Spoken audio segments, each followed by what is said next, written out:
ഇന്ന് നമ്മൾ പറയാൻ പോണ ഒരു ഭൂലോക പൊട്ടനെ കുറിച്ചിട്ടാണ്. സനൽകുമാർ ശശിധരൻ സിനിമാ സംവിധായകനാണ്. കേരള സംസ്ഥാന അവാർഡുകളൊക്കെ ഒരുപാട് വാങ്ങിക്കൂട്ടിയിട്ടുണ്ട് കേട്ടോ. പക്ഷെ ബുദ്ധി എന്നൊരു സാധനം അതാണ്. നമുക്കൊക്കെ ചില സിനിമാ നടിമാരോടൊക്കെ ഒരു സ്നേഹം, ഒരു പ്രേമം, ഒരു ആരാധനയൊക്കെ തോന്നും. തിരിച്ച് നടിമാരോട്, നടന്മാരോട് അങ്ങോട്ടോടൊക്കെ തോന്നും. പക്ഷെ അതൊന്നും ഒരു തെറ്റായിട്ട് നമ്മൾ കാണാറില്ല. പക്ഷേ ഇവിടെ എന്താ പറ്റിയിട്ടുണ്ടെങ്കിൽ, ഞാൻ മഞ്ജു വാര്യറാണ് എന്ന് പറഞ്ഞുകൊണ്ട് ഈ സനൽകുമാർ മണകൊണാഞ്ചനെ ആരെ ഒരാൾ പറഞ്ഞങ്ങ് പറ്റിച്ച് നിരന്തരം കോൾ ചെയ്യും. 2 വർഷത്തോളമായിട്ടുള്ള കോളാണ്. ആ കോളിൽ ഈ പൊട്ടൻ അത് മഞ്ജു വാര്യറാണെന്ന് തന്നെ ധരിച്ചിട്ട് ഓരോ ഊളത്തരം പറഞ്ഞ് രംഗത്ത് വന്നുള്ളതാ. കുറെ മണകൊണാഞ്ചന്മാര് ഇയാളെ സപ്പോർട്ടും ചെയ്ത് നടക്കുന്നുണ്ട് കേട്ടോ. അത് വേറെ കാര്യം. 2022 ഇവരെ ഒരു കയറ്റം എന്നൊരു സിനിമയിൽ നമ്മുടെ മഞ്ജു വാര്യർ അഭിനയിച്ചിട്ടുണ്ട്. ആ ഒരു സമയത്ത് മഞ്ജു വാര്യർ കാണുമ്പോൾ ഒരു സ്നേഹം, ഇഷ്ടമൊക്കെ എല്ലാവർക്കും തോന്നുമല്ലോ. ആൾക്കും തോന്നി മൊഹബത്ത് തോന്നി. അത് പറയും ചെയ്തിട്ടുണ്ട്. 36 അത് നിരസിക്കുകയും ചെയ്തിട്ടുണ്ട്. പക്ഷെ വീണ്ടും ശല്യം ചെയ്തപ്പോ മഞ്ജു വാര്യർ ഒരു കേസാ കൊടുത്തു 2022. അന്ന് പോലീസുകാർ ഇയാൾ അറസ്റ്റ് ചെയ്യാൻ പോയപ്പോ അയാൾ കിടന്ന് ചീറി പൊളിച്ചിട്ട് എന്റെ പൊന്നു തള്ളപ്പിടിയായി അമ്മച്ചിയെ എന്നെ കൊല്ലാൻ വരുന്നേ എന്ന് പറഞ്ഞ് ചീറി പൊളിച്ചിട്ടുണ്ടായിരുന്നു. അതൊക്കെ നമ്മൾ അന്ന് ലൈവില് കണ്ടതല്ലേ. ഇന്ന് ഇതാ വീണ്ടും അദ്ദേഹത്തിനെതിരെ ഒരു കേസ്, ആ മണകൊണ പൊട്ടനെതിരെ കേസ് കൊടുത്തിട്ടുണ്ട്. കൊള്ളാം, നന്നായിട്ടുണ്ട്. എന്തായാലും ഇത് ചിരിക്കാനുള്ള വകുപ്പുള്ള ഒരു കാര്യമാണ്. അതെന്താന്ന് വെച്ചിട്ടുണ്ടെങ്കിൽ, ആരൊക്കെയോ വിളിച്ച് പറ്റിച്ച് ഈ പൊട്ടനെ. ഇത് പൊട്ടനായതുകൊണ്ട് തന്നെ എയറിൽ കയറും ചെയ്ത് ഇപ്പൊ അമേരിക്കയിലാണ് കേട്ടോ. അതിനെ കുറിച്ച് പറയാം. കേരളത്തിൽ കേസ് നടക്കുന്നുണ്ടേ അമേരിക്കയിലേക്ക് മുങ്ങിയതാണ്. എന്തായാലും ഒന്ന് കാണാം. അല്ല, ശ്രീ സനൽകുമാർ ശശിധരൻ, ഇതിൽ 2 വിഷയം ഞാൻ ചോദിക്കുന്നത്. ഒന്ന്, താങ്കൾ പുറത്തുവിട്ട ഓഡിയോ അത് ആരുടേതാണ് എന്നുള്ള സ്ഥിരീകരണമില്ലാത്തത്, അത് താങ്കളാണ് പറയുന്നത്. അത് ഇതുവരെ ആർക്കും സ്ഥിരീകരിക്കാൻ കഴിഞ്ഞിട്ടില്ല എന്നുള്ളത്. അല്ല, ഞാൻ പറയുന്നു അത് മഞ്ജു വാര്യരുടേതാണ്. മഞ്ജു വാര്യരുടേതാണെന്ന് ഞാൻ പറയുമ്പോ വെറുതെ ഞാൻ പറയുന്നതാണെങ്കിൽ മഞ്ജു വാര്യർക്ക് പറയാമല്ലോ, ഇത് മഞ്ജു എന്റെ അല്ല, വെറുതെയാണ് പറയുന്നത്. അതുകൊണ്ടാണല്ലോ അവർ കേസ് കൊടുത്തിരിക്കുന്നത്. അവർ കേസ് കൊടുത്തിരിക്കുന്നത് ഇതടക്കമുള്ള കാര്യങ്ങൾ ചേർത്തുകൊണ്ടാണല്ലോ. അത് കേസ് കൊടുത്തിട്ടുണ്ടെങ്കിൽ തന്നെ എനിക്കറിയില്ല കേസ് എന്താണെന്ന് എനിക്കറിയില്ല. അത് സ്ത്രീത്വത്തെ അപമാനിക്കലല്ല. അത് അവരുടേതല്ലെങ്കിൽ അവർ ആദ്യം ചെയ്യേണ്ടത് സനൽ ഇത് എന്റേതല്ല, ഇത് പിൻവലിക്കൂ, ഇതിന് ഇങ്ങനെ പറയൂ എന്നാണ് അവർ പറയേണ്ടത്. എന്റേതല്ലാത്ത കാരണത്താൽ എനിക്ക് തല്ല് കിട്ടിയാൽ എനിക്കൊരു കുഴപ്പമില്ല എന്നാണ് സനൽകുമാറേട്ടൻ പറയുന്നത്. മഞ്ജു വാര്യരുടെ ശബ്ദമല്ല അത്. എടാ സനലേ, എടാ ചേട്ടായി, ഇത് എന്റെ ശബ്ദമല്ലടാ എന്ന് വിളിച്ച് അവനെ അറിയിക്കണം പോലും. ആ ശബ്ദം കേട്ട ഏത് മനുഷ്യനും അറിയും അത് മഞ്ജു വാര്യറെ അല്ല, ഏതോ തമിഴ് ഇടകലർന്ന സ്ലാങ് ഉള്ള ഏതോ ഒരു പെൺകുട്ടി ഇയാളെ പറ്റിക്കുന്നു. ഇത്രയേ ഉള്ളൂ. പൊട്ടനാണ് പറഞ്ഞ തനി പൊട്ടൻ. മഞ്ജു വാര്യർ ഓന്റെ അടുത്ത് പോയിട്ട് പറയണം പോലും, എന്ത് അത് ഞാനല്ലട്ട മോനെ, നിന്നാരെ പറ്റിക്കുകയാണെന്നുള്ളത്. അതാണ് പൊട്ട നിനക്കെതിരെ കേസ് കൊടുത്തത്. ഞാനാണെന്ന് പറഞ്ഞുകൊണ്ട് നുണപ്രചരണങ്ങൾ നടത്തുന്നു, എന്റെ പേരിൽ അത് ചെയ്യുന്നു എന്ന് പറഞ്ഞുകൊണ്ടാണ് മണകൊണാഞ്ച നിനക്കെതിരെ കേസ് കൊടുത്തിട്ടുള്ളത്. അതിനർത്ഥം അത് അവരല്ല എന്ന് തന്നെയാണ്. ഈ പൊട്ടൻ അത് സമ്മതിച്ചു തരുന്നില്ല. അതിന് മുകളിൽ തന്നെ കടിച്ചു തൂങ്ങി നിൽക്കുകയാണ്. ഇതുവരെ നേരിട്ട് മഞ്ജു വാര്യർക്ക് എന്നോട് സംസാരിക്കാൻ കഴിഞ്ഞിട്ടില്ല മഞ്ജു വാര്യരുടെ ഒഫീഷ്യൽ കോൺടാക്റ്റിൽ നിന്ന്. അത് അവർ പറയുന്നതിന്റെ കാരണം എന്ന് വെച്ച് കഴിഞ്ഞാല് മഞ്ജു വാര്യരുടെ ലോകത്ത് സനൽകുമാർ ശശിധരൻ എന്ന് പറയുന്ന ഒരാളില്ല. അങ്ങനെ ഉണ്ട് എന്ന് അറിഞ്ഞാൽ മഞ്ജു വാര്യർ ജീവിച്ചിരിക്കില്ല എന്നാണ് എന്നോട് പറഞ്ഞത്. കേട്ടില്ലേ? മഞ്ജു വാര്യരുടെ ലോകത്ത് സനൽകുമാർ എന്ന് പറയുന്ന നീ ഇല്ല. എടാ കുമാര, നീ ഇല്ല.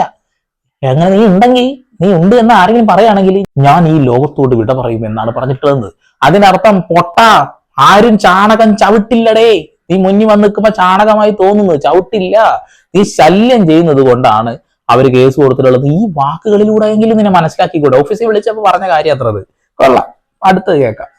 ആ ശബ്ദരേഖയിൽ ഞാൻ മാത്രമല്ലല്ലോ സംസാരിച്ചിരിക്കുന്നത്, സംസാരിച്ചിരിക്കുന്നുണ്ട്. അവരുടെ സ്ലാങ് മാറ്റിയാണ് സംസാരിച്ചിരിക്കുന്നത്. പക്ഷെ ശബ്ദം കേട്ടാൽ നിങ്ങൾക്ക് മനസ്സിലാവും. മഞ്ജു വാര്യർ അറിയാവുന്ന ആളുകൾ കൃത്യമായിട്ട് അറിയാം മഞ്ജു വാര്യരാണെന്ന് മനസ്സിലാവും. മഞ്ജു വാര്യർ ആണ് എന്ന് അറിയുന്ന ആളുകൾക്ക് അറിയാൻ പറ്റും എത്രത് മഞ്ജു വാര്യറാണെന്ന്. ഒന്ന് കേട്ടിട്ട് നിങ്ങളൊക്കെ ഒന്ന് പറയണം കേട്ടോ. ചെയ്യാൻ പറ്റില്ല. പക്ഷെ അതിനങ്ങനെ അത് സംഭവിച്ചു, അത് കഴിഞ്ഞു, അത് നടന്നു. നീ വീണ്ടും മെസ്സേജ് ചെയ്തിട്ട് വീണ്ടും ഇങ്ങനെ സംസാരിച്ചുകൊണ്ടിരുന്നെങ്കിൽ it is not going to move ahead. Just leave it and start afresh. ഉള്ളിലുള്ള എന്ത് സംഭവിച്ചു നമുക്ക് മാത്രമല്ലേ അറിയാം, പുറത്താരല്ലോ. നാളെ നീ ഒരു പോസ്റ്റ് ഇട്ടിട്ട് ഞാൻ സിനിമ ചെയ്യാൻ പോകുന്നു പറഞ്ഞാലും okay, people will come support U.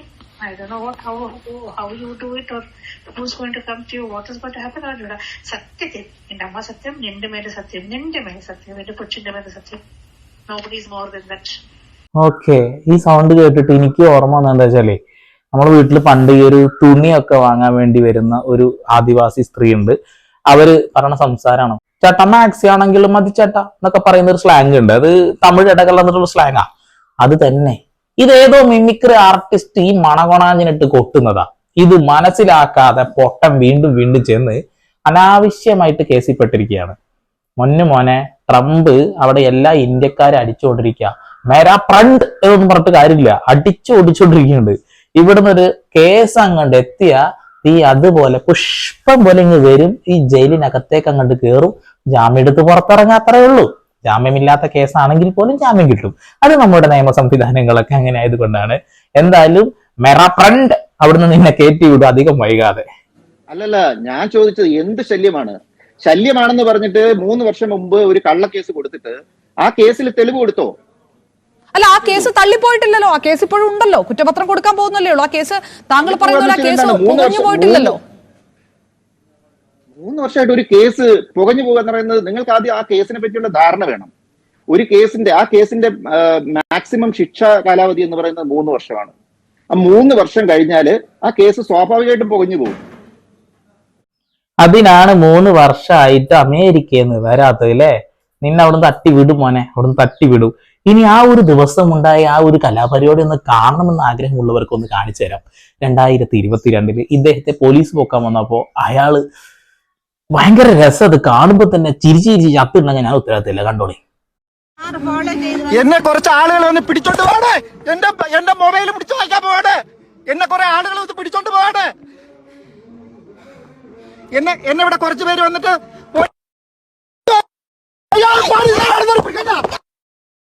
നിങ്ങൾ എന്തെങ്കിലും ഉപദ്രവിച്ചോ? എന്നെ ഉപദ്രവിച്ചു. ചെയ്തിട്ടില്ല. ഉപദ്രവിച്ചു. എന്നെ പോലീസുകാരാണ് പറഞ്ഞിട്ട് ഇവിടെ കുറച്ച് പേര് വന്ന് ഗുണ്ടകൾ വന്ന് പിടിച്ചോണ്ട് പോവാണ്. പാറശാല മഹാദേവ ക്ഷേത്രത്തിന്റെ അടുത്ത് വന്നിട്ട് കുറച്ച് പേര് ഒരു ഇന്നോവയിൽ വന്നിട്ട് പോലീസുകാരാണെന്ന് പറഞ്ഞ് പിടിച്ചോണ്ട് പോവാണ്. തിരുവനന്തപുരംകാരെ നിങ്ങൾക്ക് അങ്ങനെ തന്നെ വേണം. ഓ, എന്താണ് ആ ഒരു രോദനം! നാട്ടുകാരെ ഓടി വന്നേക്ക് കൊല്ലണം അമ്മച്ചേ. നല്ല രസമുണ്ടല്ലേ കാണാൻ? 2022 അന്ന് കിട്ടിയ കിട്ടല, അന്ന് മുങ്ങിയ മുങ്ങല ഇപ്പോഴും പൊന്തിട്ടില്ല. 3 വർഷം കഴിയുമ്പോ കേസ് തീരും വിചാരിച്ചിട്ട് അവിടെ നിൽക്കുക. പക്ഷെ അപ്പോൾ ഇതിനടുത്ത കേസ് വന്നു. എല്ലാ കേസും പാടങ്ങി നിന്നെ ഇങ്ങ് നാട്ടിലെത്തിച്ച് അങ്ങ് ജയിലിൽ കയറ്റി. ഒരു സംശയം വേണ്ട. എടാ തനി പൊട്ടനാണ് നീ. അതൊക്കെ ഒരു മിമിക്രി ആർട്ടിസ്റ്റ് നിനക്കിട്ട് തരുന്നതാണെന്ന് മനസ്സിലാക്കാനുള്ള ബോധമല്ലേ? ഇനി ഇതിൽ ഏറ്റവും രസകരമായിട്ടുള്ള ഒരു ചോദ്യമൊക്കെ ചോദിക്കുന്നത്, അതിനുള്ള മറുപടിയൊക്കെ കേൾക്കണം നിങ്ങൾ. അതായത് അവരുടെ നമ്പറിൽ നിന്ന് നിങ്ങളെ വിളിച്ചിട്ടുള്ള ഫോൺ ലിസ്റ്റുകൾ ഉണ്ടോ? അവരുടെ നമ്പറിൽ നിന്ന് എന്തിനാ വിളിക്കുന്നത്? ഒരാളുടെ ശബ്ദത്തിൽ നിന്ന് വിളിക്കുന്നത്. നിങ്ങൾ വേറൊരു ശബ്ദത്തിൽ നിന്ന് വേറെ നമ്പറിൽ നിന്ന് വിളിച്ചു കഴിഞ്ഞാൽ നിങ്ങൾ അല്ലാതാകുമോ? ഇതാണ് തെളിവ്. മഞ്ജു വാര്യർ സ്വന്തം മൊബൈൽ ഫോണിൽ നിന്ന് നിങ്ങളെ വിളിച്ചിട്ടുണ്ടോ എന്ന് ചോദിക്കുക. എന്തിനാണ് അങ്ങനെ വിളിക്കുന്നത്? അല്ലെങ്കിൽ അമേരിക്കയിലേക്ക് ഇപ്പൊ അങ്ങനെ വിളിക്കുക, അത് പോട്ടെ, എന്തോട്ടെ. പക്ഷെ നിങ്ങളുടെ ഫോണിൽ തന്നെ വിളിക്കണമെന്ന് എന്താണ് ഉറപ്പ്? ശബ്ദം കേട്ട എനിക്കറിയാലോ എന്ന്. ഇതാണ് പറഞ്ഞത്. ഇവൻ ചുവാറല്ല തിന്നുന്നത്, വേറെ എന്തോരൊക്കെയാണ് തിന്നുകൊണ്ടിരിക്കുന്നത്. മറ്റാരെങ്കിലും അവരുടെ ശബ്ദത്തിലോ അല്ലെങ്കിൽ അവരാണെന്ന് പറഞ്ഞുകൊണ്ടോ നിങ്ങളോട് സംസാരിച്ചു കൊണ്ടേ ഇരിക്കുകയാണെങ്കിലോ, ആരാണ് പറയേണ്ടത്? ഞാനോ നിങ്ങളോ അല്ലല്ലോ പറയേണ്ടത്. നിങ്ങളല്ലോ അത് മറ്റാരെങ്കിലും ആണെന്ന് പറയേണ്ടത്. അത് അവരല്ലേ പറയേണ്ടത്. ഓക്കെ, ഇനി ഇവനെ വിളിച്ച് മോനെ അത് ഞാനല്ലടാ എന്ന് മഞ്ജു വാര്യർ പറയേണ്ടി വരും. എടോ എന്ത് പൊട്ടനാടോ നിങ്ങൾ, എന്ത് പൊട്ടനാ? ഞങ്ങൾക്ക് എല്ലാവർക്കും അറിയാം മഞ്ജു വാര്യരുടെ ശബ്ദവും സ്ലാങ്ങും ഒക്കെ ഞങ്ങൾക്കറിയാം. പുതിയതൊരു സാധനം നീ ഉണ്ടാക്കിയെടുക്കുമ്പോൾ നിന്നെ പറ്റിക്കാൻ വേണ്ടി ആരോ കെട്ടിച്ചമച്ചാണെന്ന് വ്യക്തമായിട്ട് അറിയില്ലേ? എന്നിട്ട് മഞ്ജു വാര്യർ അങ്ങനെയാണ് ഇങ്ങനെയാണെന്ന് കുറെ പൊട്ടന്മാര് കമന്റ് വിടുന്നു. എന്റെ പൊന്നു മക്കളെ, ഇത് പൊട്ടൻ, ഇതിന് തല തിരിഞ്ഞു പോയതാ. മൈ ഫ്രണ്ട് അവിടുന്ന് പണ്ട് അയക്കും. അയച്ചതിന് ശേഷം ഇവിടെ എത്തുമ്പോ അറിയാം ബാക്കി കാര്യങ്ങളൊക്കെ. നെറ്റ് കോളാണ് ചെയ്യുക. ഇതിലൊരിക്കലും ഇന്ന ആളാ വിളിക്കണമെന്ന് ഉറപ്പിക്കാൻ പറ്റില്ല. ഒരാളാണെന്ന് ഉറപ്പിക്കാതെ എന്ത് ഊളത്തരക്കെയാടാ നീ കാണിച്ചുകൊണ്ടിരിക്കണത് പൊട്ട. കുറെ അവാർഡൊക്കെ വാങ്ങിയിട്ടുണ്ടെങ്കിൽ നമ്മൾ വിചാരിക്കും ബുദ്ധിജീവിയാണ്. ഇത് ബുദ്ധിജീവിയല്ല, മന്ദബുദ്ധിജീവി എന്ന് വേണമെങ്കിൽ. മന്ദവുമില്ല, അന്തം കമ്മി അതിലേക്ക് പെടുത്താം. ഒരന്തവും ഇല്ല, ഒക്കെ കമ്മിയാണ്. വേറെ ഒന്നും പറയുന്നില്ല. നിനക്കുള്ള പണി അങ്ങ് വരും. നീ കുറച്ചു കാലം ഇരുന്ന് കൊണക്കി അങ്ങ് അമേരിക്കയാണ്. മൈ ഫ്രണ്ട് അവിടുന്ന് കയറ്റി വിടും. ചാനൽ ഇഷ്ടപ്പെടുന്നുണ്ടെങ്കിൽ സബ്സ്ക്രൈബ് ചെയ്യുക, ബെല്ലൈക്കനെ വിളിക്കുക. വീണ്ടും പുതിയ വാർത്താ വിശേഷങ്ങളുമായി ഞാൻ വരും. അതുവരെയൊക്കെ സന്ദീപ് എടപ്പാൾ സൈനിങ് ഓഫ്.